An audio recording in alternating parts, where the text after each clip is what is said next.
We'll hear argument next in Case 23-217, E.M.D. Sales versus Carrera. Ms. Blatt? Mr. Chief Justice, and may it please the Court. For over a century, this Court has held that the default standard in civil cases is preponderance of the evidence. That default rule should resolve this case. Nothing in the text suggests that Congress intended a clear and convincing evidence standard to apply to the 34 exemptions under the Fair Labor Standards Act. Respondents argue that a heightened standard is appropriate because FLSA rights are important, but a preponderance standard applies to rights against race discrimination and disability discrimination and rights to organize and to workplace safety, all super important rights. This Court has reserved the clear and convincing standard to deprivations by the government of critical rights that don't involve money damages. This Court has never allowed plaintiffs to use a clear and convincing standard as a sword, and it certainly has never read a clear and convincing standard into a statute for money damages. Respondents also argue that overtime rights aren't waivable, but waivability and standards of proof are unrelated and don't go hand in hand. Waivability goes to who owns the right, the government or the individual, and the standard of proof goes to how hard it is to prove that the right attaches in the first place. Thus, the preponderance of the evidence standard governs non-waivable rights, such as those under the NLRA and OSHA, and heightened standards govern waivable rights, such as those in criminal trials and deportation hearings. Because the Court below applied only the clear and convincing standard, we think this Court should remand for the application of the preponderance standard. I welcome the Court's questions. Other than in context of actual malice, can you think of any other case where there has been a requirement, this Court has required clear and convincing, that where only money damages were at issue? No, the only example we would say is in the water rights cases where they're sovereigns, so I don't think that's really money damages, but in those apportionment cases, this Court has long held clear and convincing applies in cases between sovereigns. How would you respond? What do you have to say about respondents' public-private right or private-public rights argument?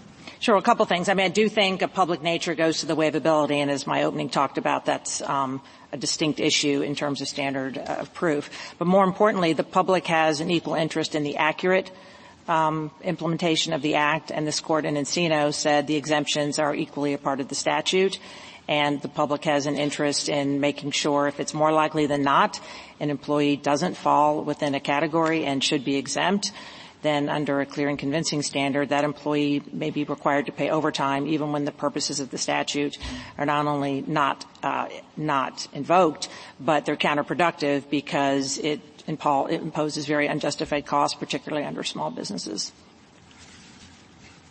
How are we supposed to make the argument that the higher standard applies in, termination of parental rights and all that? But how are we supposed to make the judgment that the concern to remediate dire labor situations when this act was passed are similarly worthy of a heightened standard? Particularly the disparity in, bargaining power between the people who are seeking the wages and the employer and all that. Yeah, of course, good points. 1938, though, we cite these cases from both the 1877 and 1914, the Lilienthal's tobacco and the Reagan case involving civil penalties. And one was and it cites, centuries worth of precedent or treatises saying the preponderance standard is the background presumption. And I do think the government makes a good point that in the original act there was Congress did speak to a standard of proof. It was in an administrative context for minimum wages, and Congress provided for a preponderance of the evidence standard for the administrator of the wage and hour division to exempt certain categories. So we think the government is correct that that is at least some indication that Congress thought a preponderance of the evidence standard. But the more basic presumption is just when you look at all these statutes, Title VII, disability, NLRA, I mean, there's plenty of cases in the labor context, NLRA, OSHA, all those arguments could be made, and the preponderance standard has always governed. Well, how do we apply the particularly important individual interests then in thinking about the cases that have had a heightened standard? Because they seem to distinguish cases involving mere money. I think that's the phrase. But when it's minimum wage, it's not mere money in the same way. I guess to follow up on the Chief Justice's question, how are we supposed to make those value judgments, I guess? Are you saying, and relatedly, are you saying we should never expand the category of where we've done clear and convincing, the Addington category? Mm-hmm. Or are you saying that this is different in kind from the Addington category that where we have applied a heightened standard? So both, let's be clear, I think there's only two ways to get there. You have to do it by the Constitution, which is Addington, or the statute. And it's true that the 1966 case would be where this court said congressional silence means it's left up to the judiciary to make an independent determination about these kinds of things. But starting with Grogan and certainly by the time of Octane Fitness and Halo, this court has basically treated it as an absolute sort of, we look at congressional silence and that's dispositive. Now, I will say that I've not been able to think of a statutory right where Congress has not addressed a burden of proof that involves a deprivation up to like deportation and denaturalization, which are the two examples where this court read it in.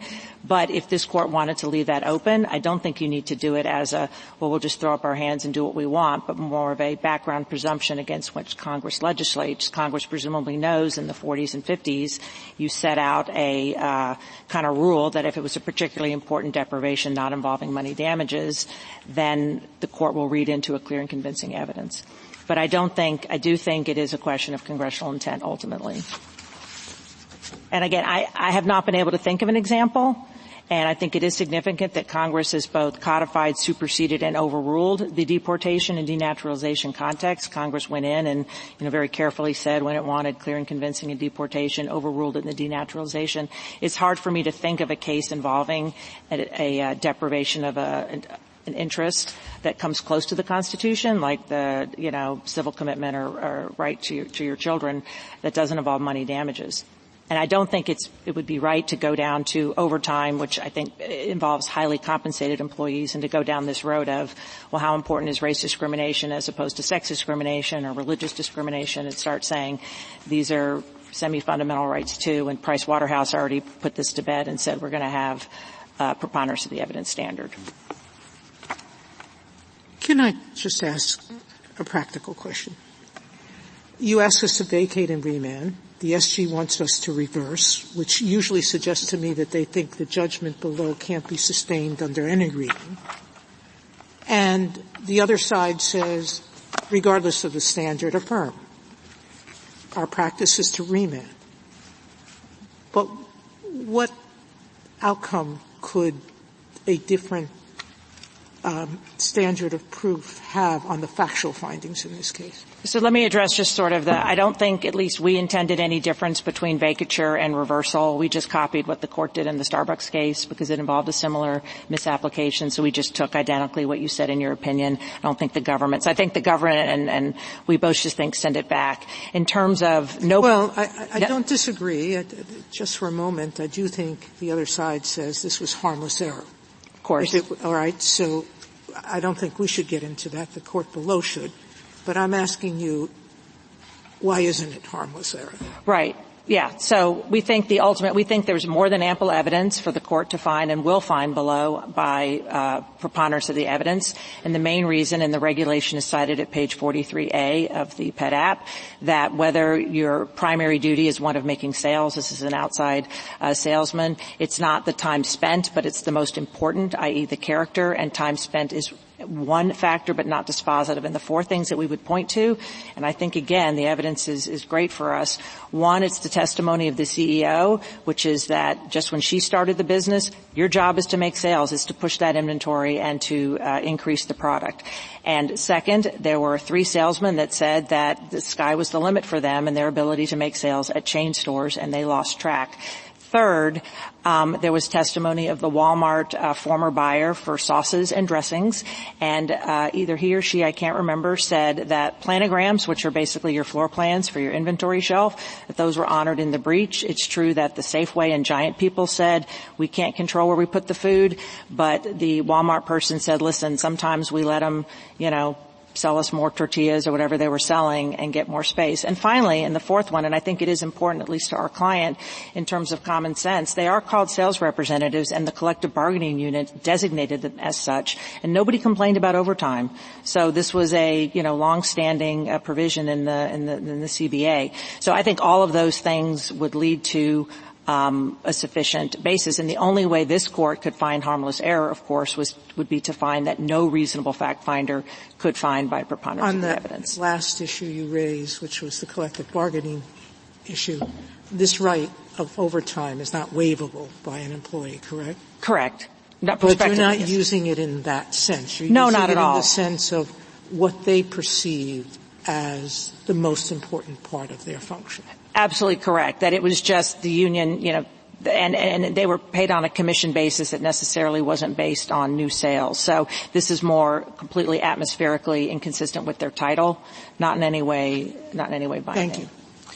The Court of Appeals here applied its own circuit precedent. What's your understanding of where that circuit precedent came from, how it arose?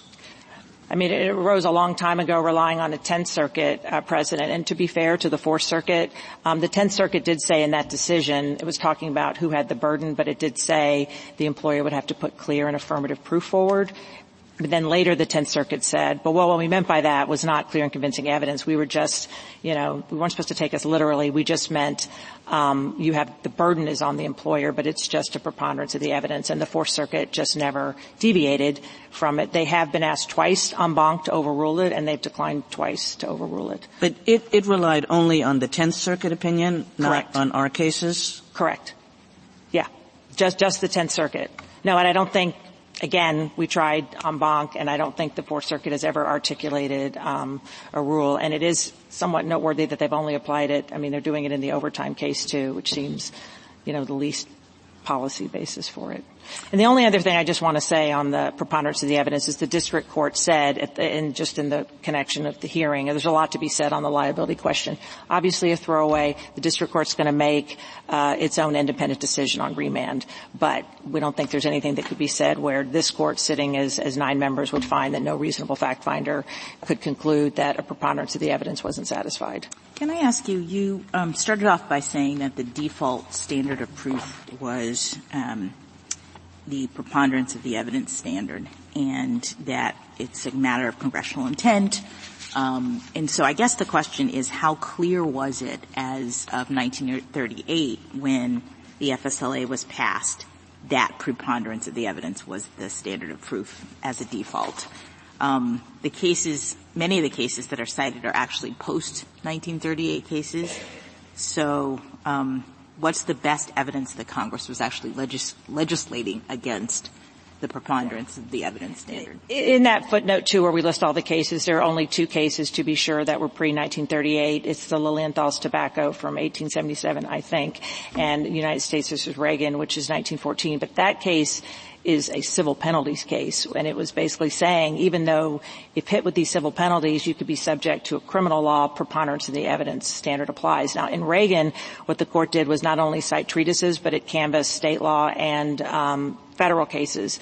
In the Lilienthal's tobacco, it just cited 2 treatises, and I think those treatises are, I don't know, I have the dates, but they're in the 1800s, and they're Wigmore and whoever else the famous evidence person is. And it was general civil litigation? Mm-hmm. Mm-hmm. And so, the civil penalties. So it's just, and then besides just those treatises in the 2 Supreme Court cases, I think the government did make a good argument that Congress, when it thought about the issue in the administrative context, said it thought preponderance of the evidence was sufficiently protective of workers in the minimum wage context, which I think is a little more sympathetic for the worker. So it's worse for the other side. And I'll go to. Thank you, counsel. Nobody? Okay. I don't think so. Anybody? Okay. Sorry. Ms. Brown? Thank you, Mr. Chief Justice, and may it please the Court. When Congress does not address the standard of proof in a statute, this Court has long recognized that the preponderance of the evidence is a default rule for civil actions. The Court has only departed from that default in a tiny number of cases where the Constitution required it, or in cases involving a significant deprivation more dramatic than money damages, like deportation, denaturalization, and expatriation. Respondents' claim seeking monetary remedies for alleged violations of the FLSA's overtime requirements is not remotely comparable to those cases. Respondents don't really argue otherwise. Instead, they offer an assortment of policy reasons for favoring employee interests, but the policies promoted by the FLSA are materially similar to workplace protections like those in Title VII that this Court has recognized are adequately protected by the default standard of proof. The Court should apply its longstanding precedent and hold that the preponderance of the evidence standard applies here, remand for the lower courts to decide whether the petitioners met that standard in the first instance. I welcome the Court's questions. Would this be a bit stronger case on Respondent's part if Respondent had a minimum wage claim? So I think that the policy in support of minimum wage is certainly an important policy. I would say that the same standard would apply in that context. It's still a claim for money damages, and in that context, I think the statutory history that we cite on pages 14 and 15 of our brief would be even more relevant, where Congress did make the judgment in the minimum wage context that the preponderance of the evidence standard would apply for the exception when the administrator was making that determination. So I think the same standard would be applicable there. Did I understand your opening to say that if it's just money, you wouldn't address the clear and convincing standard at all? So the way that this Court has framed the test here essentially is that the deprivation needs to be a significant deprivation, and it is never applied outside of the First Amendment context. The clear and convincing evidence standard when it's just money damages. And so I think as a general matter that the presumption is at its strongest when you're in a case dealing with conventional remedies like money damages, injunctive relief, things like that. The very, very narrow category of cases in which this Court has departed from the default standard without a constitutional backdrop is in these deportation, denaturalization, expatriation cases where there's a coercive government action that's being taken. But what do we do about the fact that the money damages here are actually, I thought, doing more significant work than just providing damages in that particular scenario? So, when Congress enacted the FLSA, they talked about the fact that there were interests at stake that were beyond money damages, that setting up the statute in the way that they did ensured that businesses don't gain a competitive advantage by misclassifying employees. It protects certain groups from substandard wages and thereby protecting health and well-being. There was also the notion of spreading employment through the application of this law. So isn't this more than just money damages? I mean, I take your point that it might not be denaturalization, but I would think the government would say the interests go beyond just pure money damages. Certainly we recognize there are very important policy interests at stake in this case in the FLSA, and that Congress legislated with those in mind. I think the same thing is true for Title VII. It's not just about the individual employee who's seeking damages. It's about the broader interest in eradicating discrimination from the workplace. Congress often makes these policy findings in its statutes where it lays out all of the interests that are at stake here, and those can be addressed through a variety of means, for example, through this waivability issue or waivability aspect of the statute where it can't be waived. And so that is how some of those policy concerns are addressed, but the heightened standard of proof has just never been used as the kind of tool that would be addressed in those kinds of instances. Otherwise, I think it would risk making that standard no longer, the preponderance of the evidence may no longer be the default standard in those cases because those kinds of interests are very frequently at stake when Congress is legislating.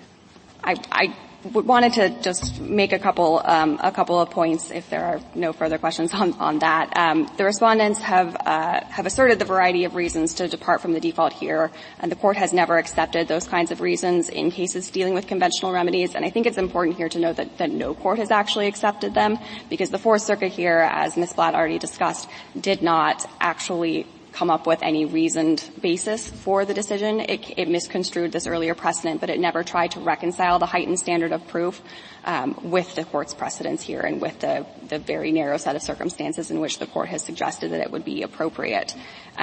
So the reasons that respondents have provided here are generally the policy interest in overtime requirements, which again we agree are important, but other statutes also implicate very important reasons. And as this Court held in Grogan, I think the exemptions here are also a part of the congressional policy and are also a part of what Congress was doing when it was balancing the interests here. here. Can I ask you, is this the same standard of proof that would apply to the government, the Department of Labor, if it is bringing suit to enforce the FLSA?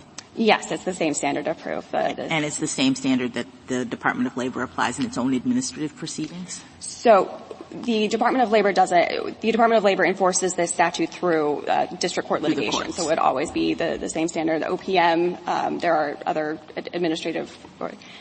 OPM administers it for the government on behalf of government employees, and those go through litigation as well in the same standard. Does the government have an idea of how often the standard of proof is dispositive in a case like this or any other? It's difficult to say. I mean, the amicus and the parties here have tried to kind of point to various cases where they think the standard may or may not have been dispositive. In the Department of Labor's cases, it's its own litigation where we might have more of an idea. The standard of proof, I think, is pretty rarely dispositive, but that's likely because most of the litigation in the context of the Department of Labor is about the interpretation of an exemption, or, whether an employee is covered by the FLSA at all, whether they are an employee or an independent contractor. So in those cases, in the cases that the department has litigated, I don't think it often makes a huge difference, but it certainly can make a difference in edge cases here, and I think that the petitioner should be given the opportunity to show that this is one of those cases. And one final question. Oh, sorry. No, go ahead. I was just going to say, finally, is the government taking the position that this same standard should apply to all of the exemptions? Yes, I don't think that there's any reasoned basis to distinguish among the exemptions. If there were a different background rule in place, maybe when a different exemption was enacted, then you might think that Congress had a different rule in mind. But this has been the long-standing background presumption since, 1878 in Lilienthal's tobacco. Even before that, I think, in Lilienthal's tobacco, it's kind of stated as though it were already a well-established rule. And so I don't think that there's any basis for concluding that Congress would have had something different in mind for any of the different exemptions. Just going back to Justice Sotomayor's question, is there any difference between your recommendation to reverse and Ms. Blatt's to vacate? No. We originally at the certiorari stage had recommended a summary reversal, and that's just kind of the colloquialism that this Court uses for deciding cases without full merits briefing, and so we kind of just used that same formulation when we were making our argument here as well. But we don't think that the Court needs to reach out and decide whether or not the actual evidence here was sufficient or to show that the employees fell within the exemption. What happens when the case goes back? I mean, you've got a factual record. Does the Court just say, I'm going to look at this under predominance rather than clear and convincing? Or I guess I don't see how you would have different evidentiary proceedings given the standard of proof. So, right. My understanding would be that the Court of Appeals would likely just remand this also back to the district court that was making the individual factual findings. And because this was a bench trial, the district court will have the full transcript, all of the evidence that was put in at that point, and then the district court will just make the determination. So the district court is going to look at this and say, well, I evaluated this under clear and convincing and decided this. But if it's just preponderance, it comes out the other way. It could make that determination. As the petitioners note, the district court did cite the standard of proof several different times in its decision and mentioned it during the argument as well. And so there is a possibility that the court would reach that determination, and we should at least allow the court to have the opportunity to do so. Is it your position on this record that there is the potential, evidentiary potential of a different outcome? We haven't taken a position on whether the right outcome here under the preponderance of the evidence standard is to find an exemption or not. I do think that the lower court should be given that opportunity. We don't think that there's anything we've seen so far to absolutely foreclose that. But again, we haven't taken a position on what the overall outcome here should be. Thank you. Mm-hmm. Thank you. I'm sorry. Justice Alito? Should we just draw a clear line and say when a higher standard of proof is not required by the Constitution and there is no liberty interest at stake, then the standard is, we presume conclusively that the standard is preponderance? So I don't think that there's any need to take that kind of further step, particularly in this case. This isn't an area where there has been a lot of confusion among the lower courts as to how this court's standards apply. There are not a lot of other cases in which we're seeing lower courts applying a heightened standard of proof absent statutory text or absent the case falling into one of these categories that the court has already addressed. So I don't think it's necessary to do that. I will also say that I think that the court's decision in Grogan goes pretty far towards saying something like that. It says essentially that statutory silence is inconsistent with the presumption or with the understanding that Congress would have intended a heightened standard of proof. And the only way I think that presumption is overcome is if it is a significant deprivation, which again has really been limited to those kind of three cases that I've talked about: deportation, denaturalization, expatriation. So I don't think it's necessary to kind of take that further step. There's not like a lot of confusion in the lower courts on that point. Well, then, go ahead. What methodology do you think we should apply in determining whether economic interests are particularly important under the test? So I think that you should apply the same presumption that you've applied in every other case, including in Grogan, which is that when there is a conventional remedy in civil litigation, the very, very strong presumption is that the preponderance of the evidence standard is going to apply, and this court has never recognized or never seen a case in which that is the lay of the land, and that would nevertheless overcome that presumption. And there may be a time in which there are like common law background principles that would inform the way the statute is interpreted. That was the case, for example, in Microsoft versus I4I, where Congress did not specifically say that the preponderance or that the clear and convincing evidence standard should apply, but there was a background common law principle that in patent invalidity cases, a patent's invalidity has to be shown by clear and convincing evidence, and that informed the way the court read the statute. So certainly I would want to leave that open as well. Thank you. Okay. Anyone else? Thank you, counsel. Ms. Bateman? Mr. Chief Justice, and may it please the Court.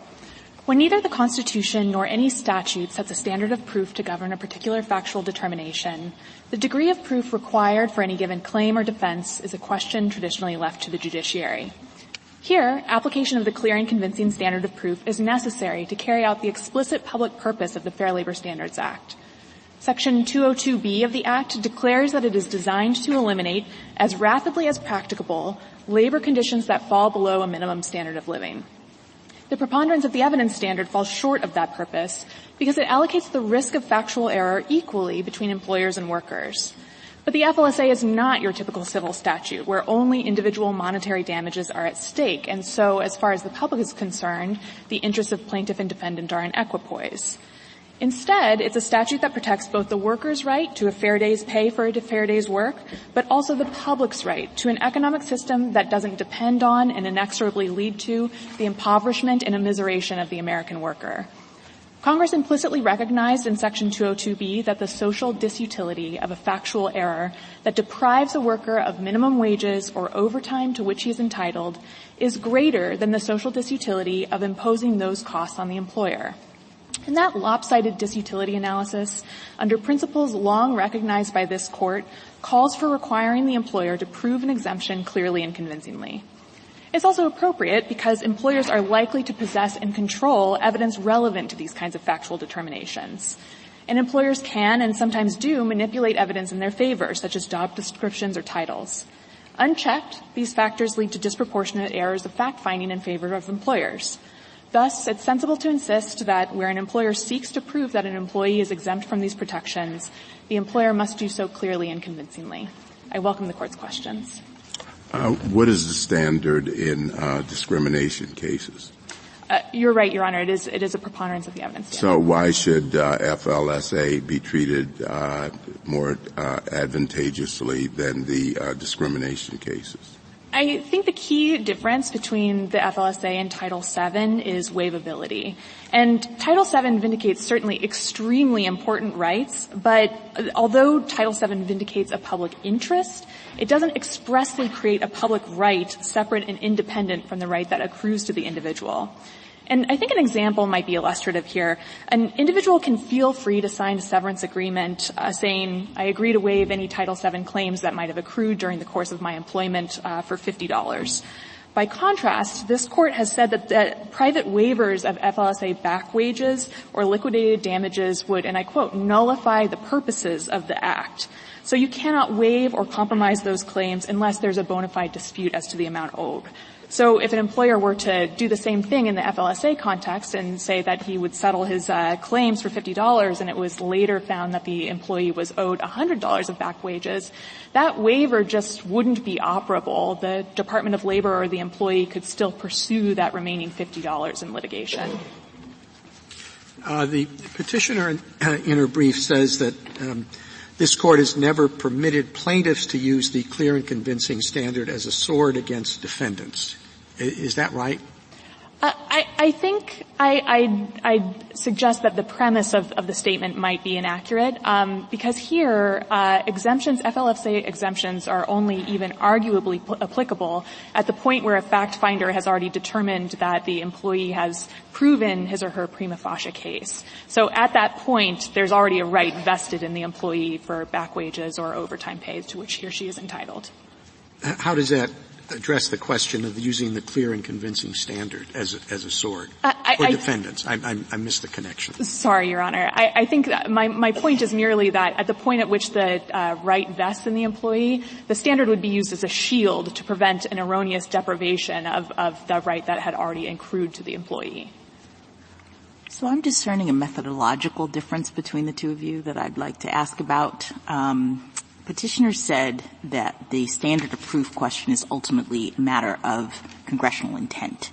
And I take you to be pushing back on that a little bit by your opening when you said that when there's no constitutional requirement and Congress is silent, the standard of proof is a question traditionally left to the judiciary. And you seem to be inviting us to be weighing these values. And I thought, at least the way Petitioner has set this up, is that it's not our role to do that what we should be doing, she says, is determining whether Congress's silence meant that it acquiesced to the default rule, which is preponderance of the evidence. So can you speak to the difference of methodology? Certainly. I think Petitioner's methodology is inconsistent with the way this Court has actually analyzed standards of proof issues. And I think the immigration cases are a really great example. Starting in Schneiderman, this Court grappled with the standard of proof in denaturalization proceedings. And those proceedings took place under a very specific portion of a statute that even contained a host of evidentiary directives, but it didn't contain a standard of proof. But isn't that because they were sort of I think everyone concedes that there's this kind of special category of cases that based on their interest, whether it's a constitutional interest or sort of a quasi-constitutional because of the nature of the deprivation due process kind of thing, the Court has work to do.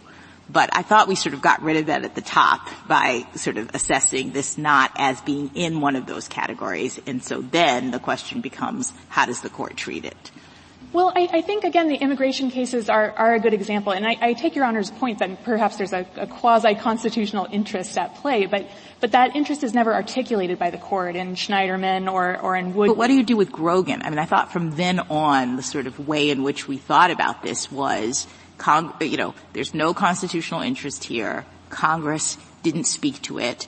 So what does Congress's silence tell us about what it intended with respect to the cause of action that it was creating? I think cases like Grogan and Herman and McLean are illustrative that our view of the methodology is the more accurate one, because in those cases the Court did undertake a balancing analysis. It didn't just observe a statutory lacuna and decide, well, certainly preponderance of the evidence applies. It weighed the interest at stake. And granted, in those cases, it determined after that weighing preponderance of the evidence was the relevant standard. Did it do so on the basis of the Court's own view of the interest at stake, or was it trying to ascertain how Congress viewed those interests? I think the structure and nature of the statute is relevant to the Court's determination of how it manages these factual questions. Ultimately, of course, courts will answer these sorts of procedural questions consistent with general principles that have emerged from other cases. And those principles, I think, do embody a default rule in a weak sense, which is that when there's a statutory lacuna, those questions are reserved for the courts, and that in civil litigation, issues tend to be decided under the preponderance of the evidence, unless the reasons that courts have developed for exercising a more stringent standard apply. So I think the question here is whether those reasons are present in this case. Do you think that there are any other contexts in which We should say clear and convincing evidence? I hesitate with should. I will say that there are other contexts. Well, you said it's up to the courts to figure this out, so I'm just wondering, is this a kind of this case and this case only? And if so, why? Or is the argument, no, there are a variety of areas in which it should be a clear and convincing evidence because of, the following reasons? As far as I'm aware, it's in the FLSA, or we would advocate for the FLSA context and the FLSA context only. And that's because of the unique nature, the non-waivability of the right. It's also because it's the statement of purpose, which, Congress embodied in the statute, is incredibly broad. It's an economy-wide regulatory scheme. There are also other indicia that Congress thought the FLSA was sort of a sui generis statute. For example, permitting the collective action mechanism. Altogether, these indicate that Congress thought this was an exceptional statute for which a heightened standard of proof. Well, the government provides lots of benefits that are monetary benefits that are critically important to some people. Would you have us say that none of those can rise to the level of importance that is present when what's involved is overtime payments under the FLSA? I think that necessarily this is a question left to the judiciary to ascertain in a case-by-case basis. But yeah, well, how would we go about doing that? Say it's the termination of welfare benefits. Is that less important than this? Certainly not. But I think one operative question is whether those rights are waivable by the individual. And because they're not waivable in the FLSA context, that is an indicator that there's a broader remedial scheme at issue than just individual monetary damage. What about revocation of an occupational license for somebody whose whole livelihood depends upon pursuing that license, pursuing that occupation? Somebody's worked for 30 years as a barber, and let's say the District of Columbia yanks the license to operate a barber shop. I think if there is statutory silence on that matter, there, as far as I can see, would be no reason to believe that a higher standard of proof would be necessary to carry out the statutory scheme at issue. I think, again, the FLSA is just such a unique statute in terms of its breadth, its statement of purpose, and its remedial nature, its non-waivability. Well, if the test is whether it's particularly important and you want the judiciary to decide whether things are particularly important, then we would need some methodology to determine whether something is particularly important.